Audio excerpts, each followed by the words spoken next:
ये देखिए, आज हम आपको फ़िश फ्राई करना सिखाएंगे।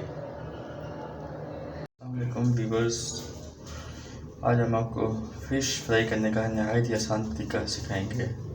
फ़िश को अच्छी तरह धो के एक बाउल में ले लें। थोड़ा सा ऑयल आप ऐड कर लें कढ़ाई में या फ्राई पैन में, जिसमें आप इजीली फ्राई कर सकें फ़िश को।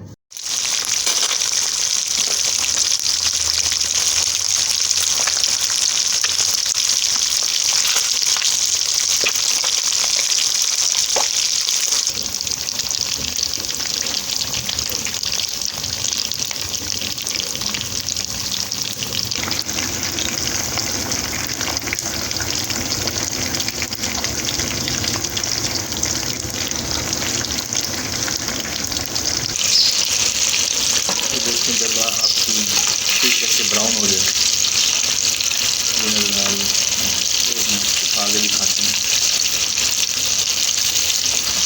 ये, ठीक है। इसका मतलब ये ऑलमोस्ट रेडी हो गई है।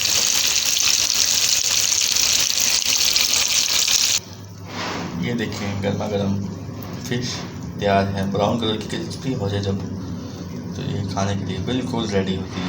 इसको टेस्ट करें और अपने कमेंट्स में बताएं। Thank you.